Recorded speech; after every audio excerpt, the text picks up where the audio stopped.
The Flower Adornment Sutra. Archive.org. Translated in the Tang Dynasty by the Tripitaka. Master Shramana Shikshananda of Khotan. A translation of the Avatamsaka-Sutra by Thomas Cleary 1993. Note, Thomas Cleary is not a Buddhist monk. Book 26, F. The 10 Stages. Continued, F. Diamond Matrix said, those who have well accomplished investigation of the 7th stage of enlightening beings, who have purified the path by wisdom and skill in means, have accumulated ample provisions of virtue and knowledge, have thoroughly committed themselves to the great vow, are surely supported by the empowerment of the Buddha, have acquired the support of the power of their own roots of goodness, have their attention on the powers, expertise, and unique qualities of Buddhas, have purified their intent and thought, have attained the power of virtue and knowledge, strive compassionately and follow the path of infinite knowledge, realize the primordial non-origination of all things as it really is, and also realize the non-birth, signlessness, absence of becoming or annihilation, non-consummation, non-progression, non-regression, essential non-existence, equality of beginning, middle, and end, and non-conceptuality of all things, accessible to non-conceptual universal knowledge, equal to thusness. They realize these qualities of all things as they really are. They are wholly detached from mind, intellect, consciousness, thought, and ideation. Unattached, not grasping, equal to space, having entered into the nature of openness, this is called having attained acceptance of the non-origination of things. Then, imbued with this acceptance, as soon as enlightening beings attain the 8th stage, immovability, they attain the profound abode of enlightening beings, which is hard to know, unadulterated, ungraspable by any notion, unoriginated, measureless, unconquerable by any listeners or individual illuminates, aloof, facing total detachment. Just as when a monk with spiritual powers and ultimate control of mind has, through successive stages, reached the 9th level of attainment, extinction, he becomes free of all stirring cogitation and flowing thoughts. In the same way enlightening beings, as soon as they attain the 8th stage, immovability, become freed from all efforts and attain the state of effortlessness, freed from physical, verbal, and mental striving, freed from stirring cogitation and flowing thoughts, and become stabilized in a natural state of development. It is as if a person in a dream saw himself in a great torrent. He then would make great effort, eagerly striving to get out, and because of that great effort and striving he would wake up, and as soon as he woke up he would be freed from all that effort and striving. In the same way the enlightening beings, seeing the mortal being in the 4 torrents, desiring to come to the rescue, exert great efforts and striving for awakening of all knowledge, acting with great vigor. As soon as they reach the stage of immovability, they become free from all efforts. In these enlightening beings no actions based on views, passions, or intentions are manifest. Just as in the Brahma heaven no afflictions of the realm of desire are acted on, in the same way enlightening beings in this stage of immovability do not carry on action of mind, intellect, or consciousness. They do not even carry on the conduct of Buddhas, of enlightenment, of enlightening beings, of nirvana, or of learners and self-illuminates. How much less would they carry on the conduct of worldlings? Furthermore, to the enlightening beings who have reached this stage of immovability, who are stabilized by the supporting power of their past vows, the Buddhas, in the course of that means of access to the teaching, miraculously effect the bestowal of knowledge of reality and say, good, good. This is acceptance of the ultimate truth, in accord with the teaching of Buddhas. However, you do not yet have our 10 powers, expertise, and unique qualities of Buddhahood fully developed. Therefore, work vigorously in quest of the full development of Buddhahood. Do not let this acceptance go. Nevertheless, though you have attained this abode of peace and liberation, you should care for these restless, agitated ignorant beings acting on various afflictions and ravaged by various thoughts. Also, always remember your past vows, the benefit of beings, and the inconceivability of the source of knowledge. Furthermore, The essence of all phenomena remains the same whether or not Buddhas emerge. The realm of reality of the essence is permanent, for it is the emptiness and ungraspability of all things. It is not only by this that Buddhas are revealed as such, even listeners to the Buddhist teaching and individual illuminates also attain this non-conceptual essence. Yet you should observe the infinity of the body of us Buddhas, the infinity of our knowledge, the infinity of the lands of Buddhas, the infinity of accomplishments of knowledge, the infinity of spheres of light, and the infinity of purity of voice, and strive to achieve the same. Furthermore, you have only this one illumination, which is the illumination of absence of false ideas about things. But such illuminations of Buddhas are endless in extent, endless in action, endless in manifestation, their number being incalculable and immeasurable. You should strive to attain them. Also, observe the infinity of lands in the 10 directions, the infinity of beings, and the infinite differentiations of phenomena, and undertake to comprehend them as they actually are. Thus do the Buddhas present to the enlightening beings immeasurable, incalculable ways of accomplishing knowledge, beginning with these. By these ways of accomplishing knowledge, the enlightening beings, by infinite differentiations of knowledge, cause works productive of knowledge to be consummated. I tell you, if the Buddhas did not introduce the enlightening beings this way into ways of effecting omniscient knowledge, the enlightening beings would become completely extinct in Paramavana and would cease all work for sentient beings. Therefore, the Buddhas give the enlightening beings such infinite tasks to develop knowledge, the knowledge-producing deeds effected in a single instant of which are immeasurably, incalculably greater than all former undertakings from the first inspiration up to the attainment of stability in the 7th stage. Why?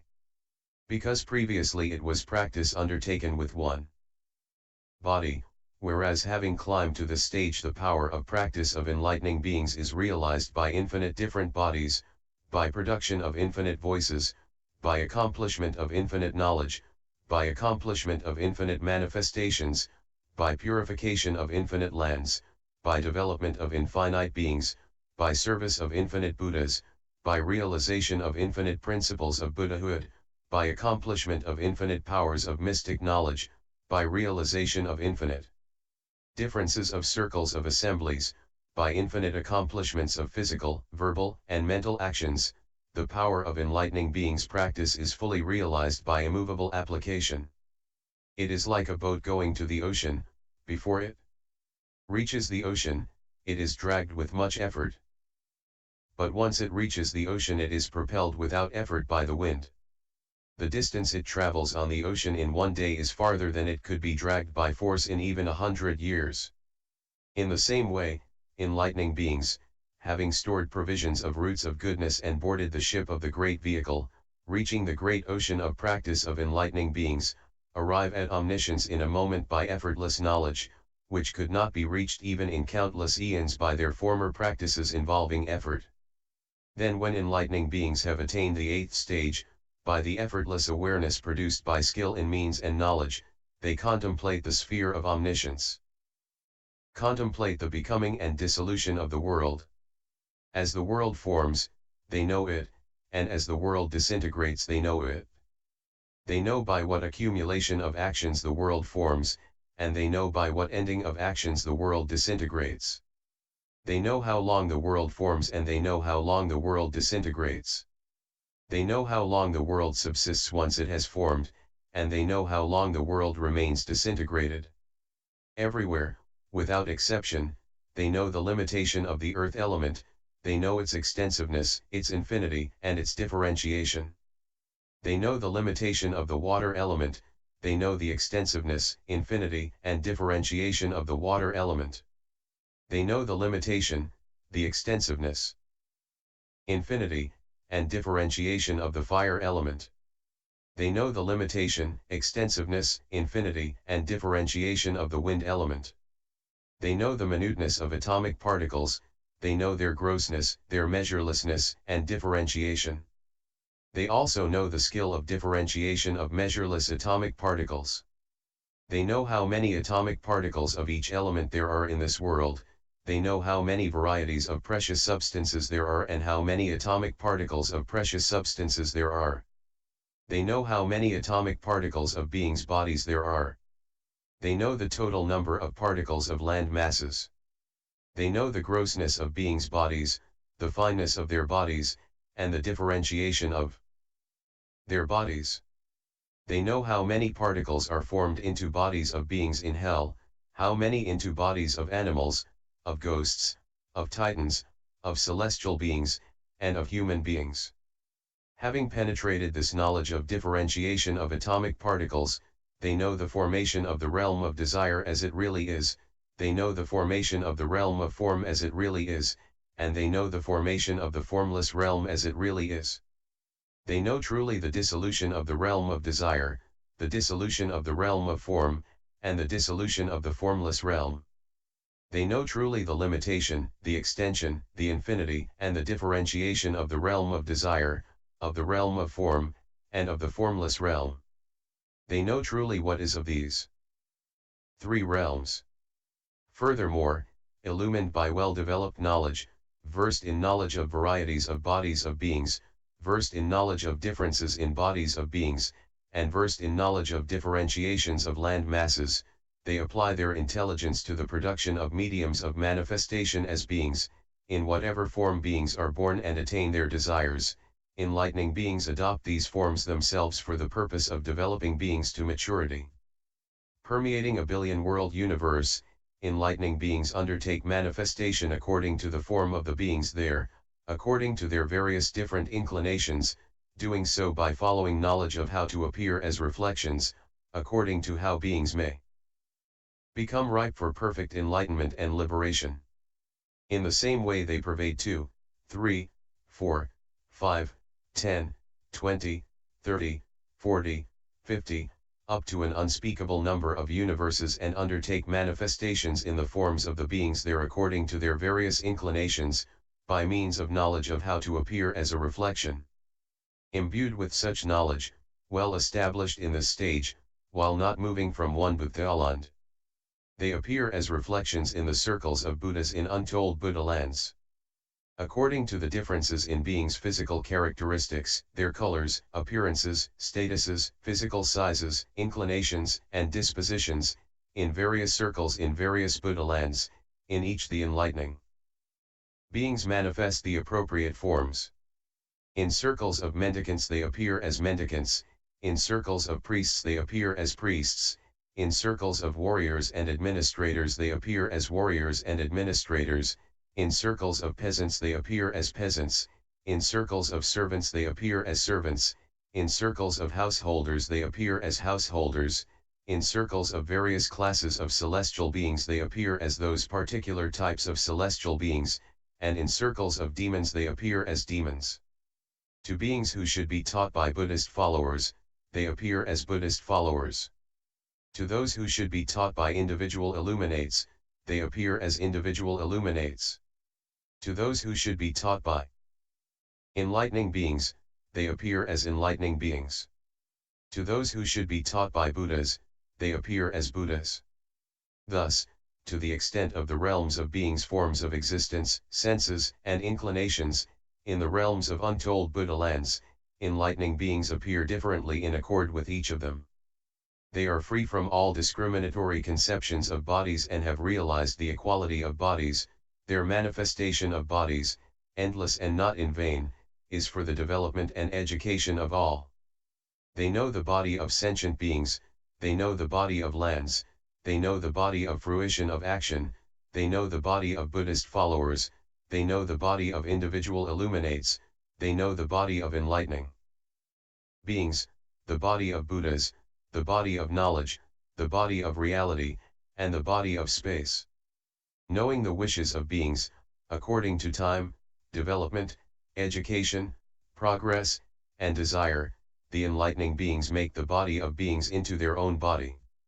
In the same way they make the body of lands, the body of fruition of action, the body of Buddhist followers, the body of individual illuminates, the body of enlightening beings, the body of Buddhas, the body of knowledge, the body of reality, and the body of space into their own body. Knowing the heart's desire of beings, according to their desire, the enlightening beings make their own body into the body of sentient beings. In the same way they make the body of beings into the body of lands.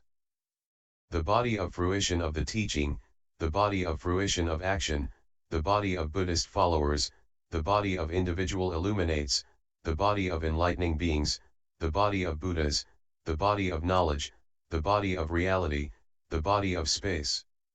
Knowing the inclination of sentient beings, the enlightening beings put their own bodies into whatever body they wish. The enlightening beings know the embodiments of the bodies of beings as a mass of action, as a mass of consequences, as a mass of afflictions, as a mass of form, and they know formless embodiment. They know the smallness and greatness of bodies of lands, their measurelessness, their defilement and purity, their confusion, their inversion, their evenness, their interaction, and their differentiation of place and time. They know conventional distinctions of bodies of fruition of action, in the same way they know the conventions of distinctions of realization of bodies of Buddhist followers, individual illuminates, and enlightening beings.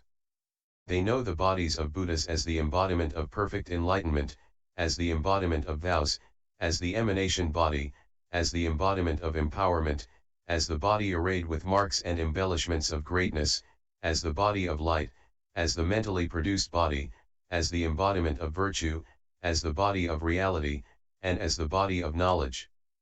They know the well-considered nature of the bodies of knowledge. Their derivation from truth, their inclusion in fruition and effort, their division into mundane and supramundane, their establishment of the three vehicles, their generality and uniqueness, their liberative or non-liberative qualities, whether they are proper to those undergoing training or to those beyond it. They know the equality of reality bodies, their indestructibility, their conventional definitions according to situation and agreed usage, their definition in terms of animate and inanimate, and their definition in terms of the realities of Buddha and the realities of the holy community. They know the infinity of bodies of space, their all-pervasiveness, their incorporality, their absence of falsity, and their revelation of bodies of form.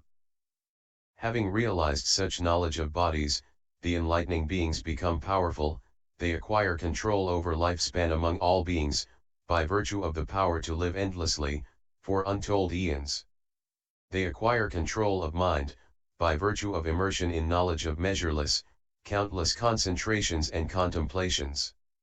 They acquire control over implements, in terms of demonstration of the creation of many magnificently adorned sites in all worlds. They acquire control over action, in terms of showing the power of fruition of deeds according to the time. They acquire power over birth, in terms of manifesting birth in all worlds. They acquire control over inclination, in terms of showing all worlds filled with Buddhas. They acquire control over vows, in terms of manifesting perfect enlightenment in any Buddha land in any time desired. They acquire control over mystic powers, in terms of showing miracles by mystic powers in all Buddha lands. They acquire control of the teaching, in terms of showing the light of the teaching in its infinite aspects. They acquire control of knowledge, in terms of showing the power, expertise, unique qualities, special marks and embellishments, and actualization of perfect enlightenment of Buddhas. With the attainment of these 10 controlling powers of enlightening beings, they are imbued with inconceivable knowledge, incomparable knowledge, immeasurable knowledge, vast knowledge, insuperable knowledge. In the enlightening beings who have attained this stage and are imbued with such knowledge, ultimately impeccable conduct of physical, verbal, and mental action operates, led by knowledge, following knowledge, ruled by the 10 transcendent ways, with great compassion in the forefront, skill in means well articulated, determination well developed, completely stabilized by the empowerment of Buddha, ceaselessly working for knowledge to benefit beings, aware of the endless distinction in realms of worlds.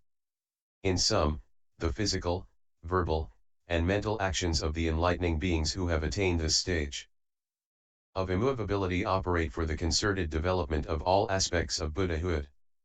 Thus, having attained this stage of immovability, the enlightening beings become well established in willpower, through freedom from the activity of all afflictions, they become firmly established in the power of determination, never deviating from the path.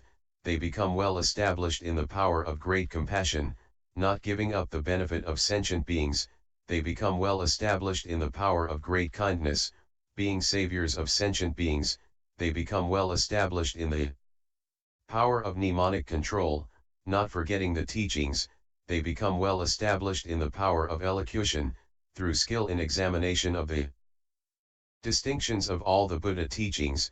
They become well established in the power of mystic knowledge, through familiarity with the actions in endless worldly realms. They become well established in the power of vows, never giving up all enlightening practices. They become well established in the power of the transcendent ways, through concerted cultivation of all the Buddha teachings. They become well established in the power of the support of Buddhas, confronting omniscient knowledge in all its aspects. Having attained the support of these powers of knowledge, they show all activities, impeccable and undefiled in all acts. This eighth stage of enlightening beings is called immovable because the enlightening beings cannot be deflected from their course. It is called the stage of non-regression because of the non-regression of knowledge. It is called the stage difficult to reach because of being difficult for any worldlings to know. It is called the stage of youth, because of innocence. It is called the stage of birth, because of power to effect whatever is wished. It is called the stage of perfection, there being nothing further to do. It is called the stage of completion because of having thoroughly accomplished ascertainment by knowledge. It is called the stage of nirvana because of having thoroughly accomplished vows. It is called the stage of empowerment because of being invulnerable to others. It is called the stage of effortlessness because of having been affected by what went before.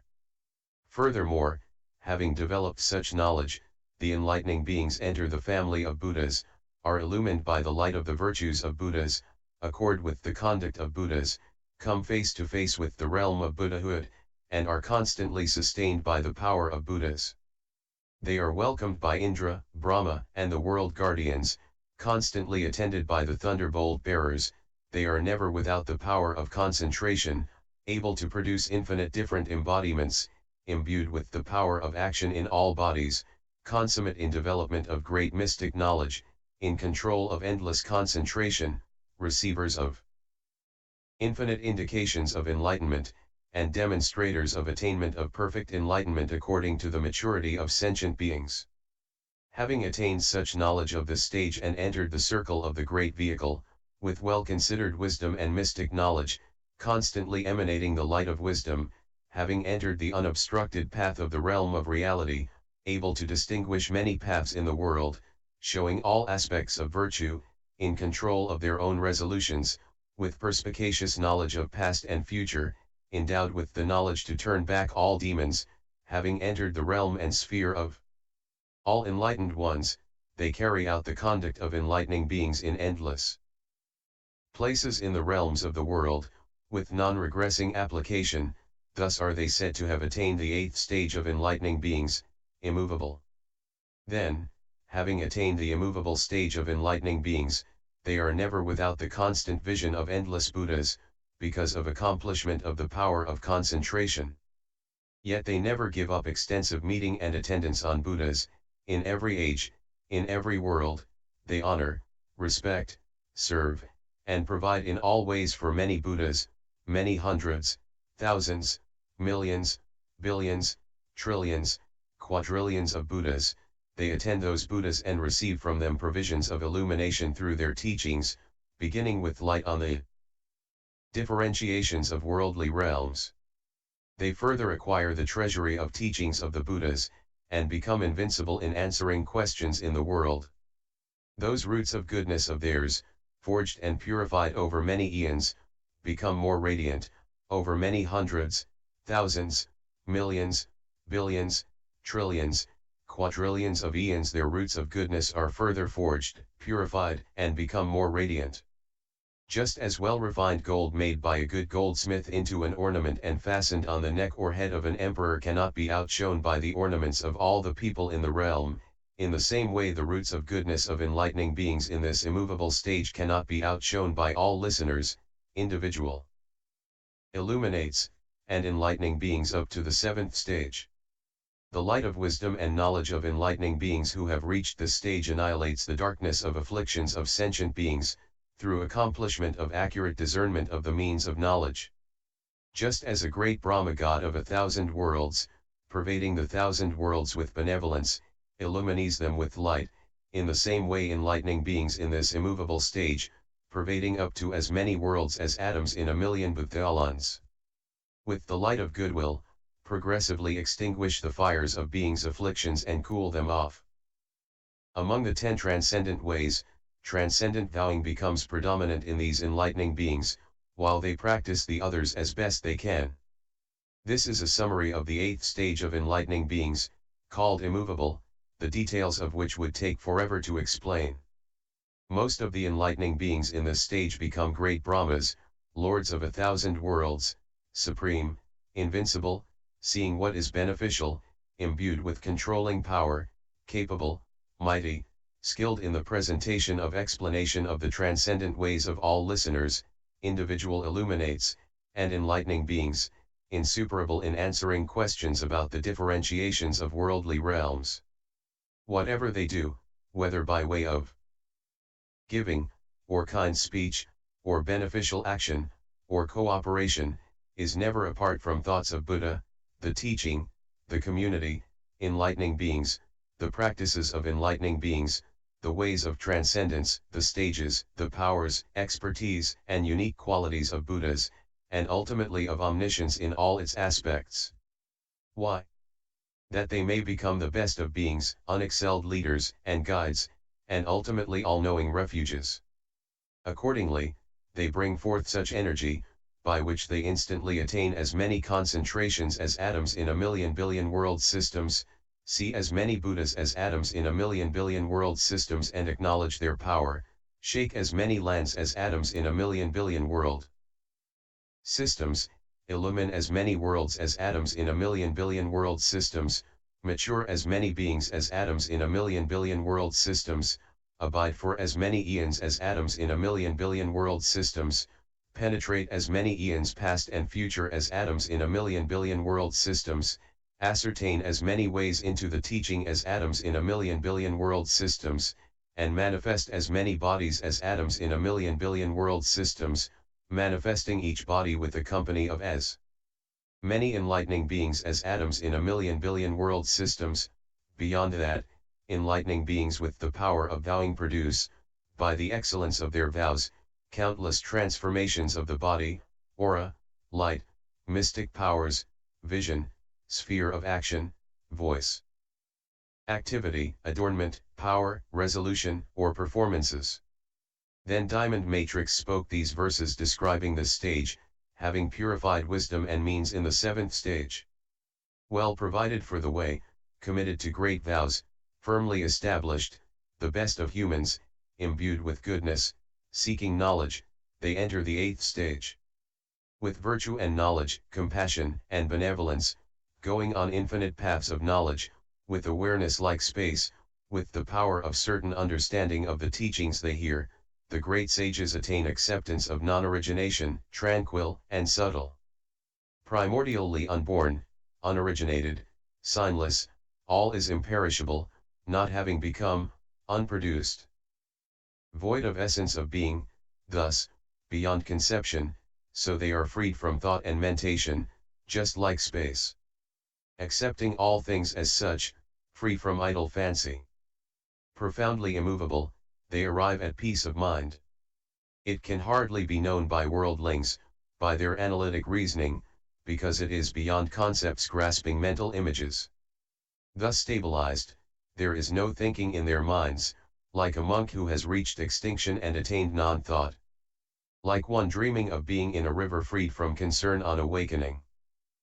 Like being in pure heaven, aloof of attachment to pleasure. On the basis of their previous resolution, the Buddhas further exhort them, this tolerance is higher than coronation by the Buddhas. But our vast knowledge and supreme Buddhahood is not yet yours, so begin heroic effort. Though you have extinguished the burning of the fire of affliction. Having seen the world still afflicted, remember your past vows, having thought of the welfare of the world, work in quest of the cause of knowledge, for the liberation of the world. The real essence of things is permanent, suchness, beyond thought, in all Buddhas. Buddha's disciples, and individual illuminates, it is not by this that the Buddhas appear in the world with 10 powers, but only by vast knowledge, unattached to past, present, or future. Thus do the incomparable ones, worthy of the honor of humans and gods, provoke in the enlightening beings thoughts of many aspects of knowledge. Endless entry into consummation of the Buddha teachings, of which past enlightening practice was not even a fraction. Having thereby reached the stage of knowledge, these majestic people pervade everywhere in an instant, having gained entry into knowledge and having reached higher mystic knowledge, like a ship on the ocean being borne along by the wind. Free from mental effort, established in the work of knowledge. They discern the becoming, decay, and subsistence of lands and penetrate the differentiations of the elements. Their fineness, grossness, and distinctions. They go into every atom in the billion-world system. The differentiation of the elements and bodies of beings, the distinctions and particles of precious substances in the realms of bliss. Knowing these, by their range of knowledge they calculate them all. Their minds developed in knowledge, they bring all bodies into their own body, for the benefit of the beings, pervading the billion worlds with various forms. They manifest various bodies in endless worlds. Just as the sun and moon, while in the sky, appear as reflections in water. Remaining in the highest knowledge of the unmoving essence of thusness, enlightening beings appear, as reflections, intending to purify the world. According to beings' dispositions, and the differences in their forms. Enlightening beings appear in all groups, in all worlds, they appear as disciples, as self-enlightened, as enlightening beings. And in the glorified form of Buddhas. Beings, lands, as well as bodies of fruition of deeds, the various bodies, of reality, of knowledge, the bodies of sages. The body of space, majestic, all equal, they manifest, with various mystic powers, to satisfy the world. With tenfold control and reflection based on pure knowledge. Acting in accord with knowledge, following kindness and compassion, doing whatever produces the qualities of all Buddhas, physically, verbally, mentally, they are stable as a mountain. All the 10 powers of enlightening beings, unshakable, they attain to, invulnerable to all demons. Empowered by Buddhas, they are honored by the gods and always attended by thunderbolt bearers. The virtues of those who have attained this stage are endless and could not be exhausted in a billion eons. Furthermore, they associate with millions of Buddhas and become radiant as regal crowns. The enlightening beings who have attained this stage become great Brahmas, lords of 1,000 worlds, rich in virtue, able to expound the 3 vehicles inexhaustibly. Their pure light of benevolence destroys the afflictions of the world. In a single instant they attain concentrations numerous as atoms in a million world systems, steadfast, and see that many abodes of beings in the 10 directions, and those with superior will go even beyond this. This has been a summary of the 8th stage of enlightening beings, the details of which would take forever to tell. When this stage had been explained, the Buddha's power shook millions of lands, incalculable, unthinkable. Shining light emanated from the body of the all-seer, the lands illumined by the light, the beings therein were enraptured. 1,000 enlightening beings hovering in the sky presented the Buddha with gifts surpassing those of the gods. The gods of the higher heavens, ecstatic, honored the ocean of virtue with a variety of offerings. Then 1,000 goddesses, thrilled, their senses all delighted, honored the teacher with celestial song. These enlightening beings are all free from defects and defilement, impassibly practicing whatever stage they are in, considering the will of the world, they go to all regions. Showing the way of the victor, their minds equal to space. In the realms of humans, celestials, and dragon kings. The adornments in the 10 directions are stamped with higher blessings, greater still, incomparable, is what the enlightening beings show, they produce the jewels of the path of knowledge. In one land unmoving, detached in all lands. Reaching all worlds like the cool light of the moon, their minds have ceased all thought of sound, their utterances are like echoes from the mountains. To those who are weak-minded and prone to dejection they teach the practice of listeners. Those of keen mind inclined to analyze conditions they show the knowledge of the way of individual illuminates. Those who incline to benevolence, for the good of all, they show the practice of enlightening beings. To those of foremost wisdom they show the peerless body of Buddha. Like magicians performing magic, they show millions of different bodies for the benefit of sentient beings, all of them without real existence. Thus do enlightening beings, involved in the magic of knowledge, show all practices, all without real existence. Having uttered these sweet words of what they'd heard, the goddesses, seeing the Buddha, became silent. This assembly is calm and clear, said Moon of Liberation, speak of the practice beyond the 8th stage, of the kings of the true teaching. Diamond Matrix said, enlightening beings who, by means of the mind which has thus reflected on the infinite possibilities of knowledge, are intent upon yet higher tranquillities and liberations, thinking of consummate attainment of yet higher enlightened knowledge, entering into the secret of the Buddhas, ascertaining the greatness of inconceivable knowledge, purifying the ascertainment of spell concentration, extending mystic knowledge, acting in accord with the differences in worlds, cultivating the insuperability of the powers, expertise, and unique qualities of Buddhas, following the might of the turning of the will of teaching of Buddhas, not abandoning the attainment of empowerment of great compassion, thus come to the 9th stage of enlightening beings.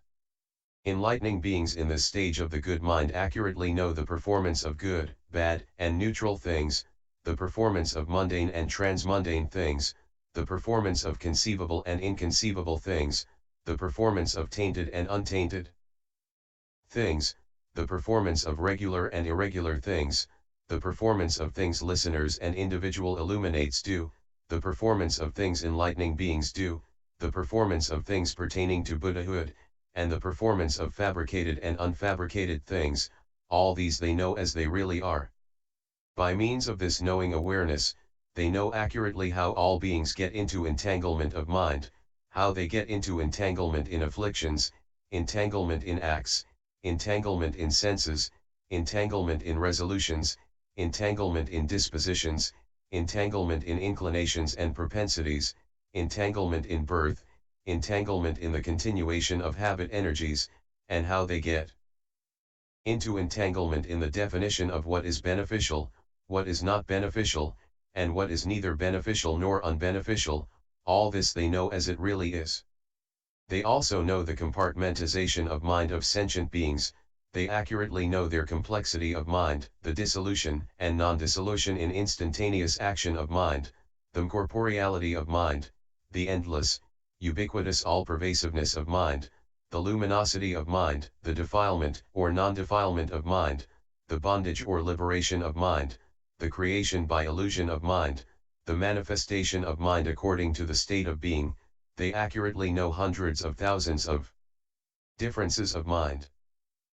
They also know accurately how far-reaching afflictions are, the endlessness of their applications, their inseparable simultaneity, their being the sole cause of the appearance of propensities, their interconnection and disconnection with the mind, their appearance according to the state of being in the continuity of births, their distinction of being in the realm of desire, form or formlessness, the great blameworthiness of pride stuck with craving ignorance and views, the continuity of the causality of physical, verbal, and mental actions. In sum, they accurately know the pervasiveness of activities of up to 84,000 afflictions. They also accurately know the goodness, badness, or neutrality of actions, whether they are evident or not, their inextricable coexistence with mind, their continuity of fruition through accumulation in spite of their own essence instantly disintegrating, whether or not they have developments, the variety of differences in rewards of pure, impure, and mixed actions, the infinity of the field of action, the difference in holiness and mundanity, how what is produced in the present state is experienced another time around, whether or not actions are a means of release, and whether or not They are sure, in sum, they accurately know as many as 84,000 different aspects of action, as well as how to skillfully ascertain their differences. They also know accurately the weakness, mediocrity, and strength of faculties, their disjunction or continuity past to future, their superiority, mediocrity, and inferiority, their inextricable coexistence with afflictions, whether or not they are vehicles of liberation, sure or unsure, their suitability for guidance, according to maturity or immaturity, their nature as grasping of appearances in the rapid disintegration repeated in the net of faculties, the invincibility of the overlordship of faculties, the difference in regressing and non-regressing faculties, their various differences of extent and concurrence. In sum, they accurately know as many as 84,000 different aspects of faculties.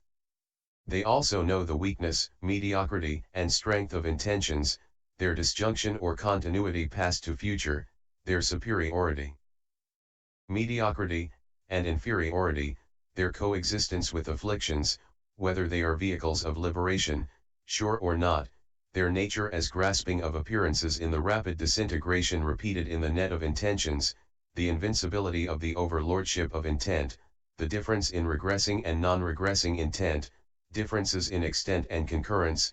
In sum, they know as many as 84,000 various aspects of intent. They also accurately know the weakness, mediocrity, or strength of dispositions, their disjunction or continuity past and future, their superiority, mediocrity, or inferiority, their concurrence with afflictions, their qualities of being vehicles of liberation or not, sure or not, the certainty or uncertainty of their maturation, their nature of being grasping of appearances in the swift dissolution repeated in the net of dispositions, the invincibility of overlordship of disposition, their persistence and differentiation, differences in extent and concurrence. In sum, they know accurately as many as 84,000 different aspects of inclinations and thousands of various aspects of dispositions. They also accurately know the weakness, mediocrity, or strength of wills, their disjunction or continuity past to future, their superiority, mediocrity, or inferiority, their concurrence with afflictions, their quality of being vehicles of liberation or not, sure or not, their certainty or uncertainty of maturity, their being grasping of appearances in the swift dissolution repeated in the net of wills, the invincibility of the overlordship of will, their persistence and variety, their extent and concurrence. They accurately know as many as 84,000 different aspects of will as well as thousands of ways of thinking. They know accurately how propensities are born together with intent and mind, their connection with mind, their disconnection, division, and extent, their never having been uprooted and cast out since beginningless time, their being incompatible with all meditations, liberations, concentrations, trances, and mystic knowledges, their binding of the continuity of existence in the world, their activity of binding the mind since beginningless time, their nature of manifestation of accretions in the realms of sense, their being something to be quelled, their presence or absence in the states of the stages of enlightening, their being extracted only by the path of sages. All this enlightening beings know accurately. They also accurately know the variety of births, birth according to actions, the differentiation of hells, animal, ghost, and titan realms, humans and celestials, birth in the realms of form and formlessness, birth in realms with thought and without thought, the sprouting of future becoming from the field of action, the moisture of craving, the darkness of ignorance, and the seeds of consciousness, the concurrence of name and form, continuity due to ignorant craving for becoming, the beginninglessness and endlessness of desire for enjoyment, desire for existence, and the likes of sentient beings, and how birth is brought forth by grasping for things of the world. All this they know as it really is. They also know whether or not habit energies are active, infusion by impressions according to involvements, habituation according to activities of beings, habituation according to acts, afflictions, and customs, habituation to good, bad, and neutral customs, habituation dominating future courses of existence, habituation gradually becoming dominant, habituation in which there persist aberrations producing long-lasting affliction, substantial and insubstantial habituation, and permeation by impressions of seeing and hearing Buddhist practitioners, individual illuminates, enlightening beings, and Buddhas, all these they know as they are. They also know accurately the correct stabilization, incorrect stabilization, and correct and incorrect stabilization of groups of people, their correct stabilization by correct views, their incorrect stabilization by incorrect views, their non-stabilization without either, their incorrect stabilization by one of the 5 hellish deeds that bring immediate consequence, their correct stabilization by the 5 religious faculties, their lack of stability without either, their incorrect stabilization in the 8 deviations, their correct stabilization in the eightfold right path, their lack of further involvement with either, their indeterminacy without either, their incorrect stabilization on unrelenting envy, jealousy, and lack of sympathy, their stabilization in correctness of practice of the supreme path of sages, and the indeterminacy of groups apart from both of these, they know all these as they really are. Continued, G.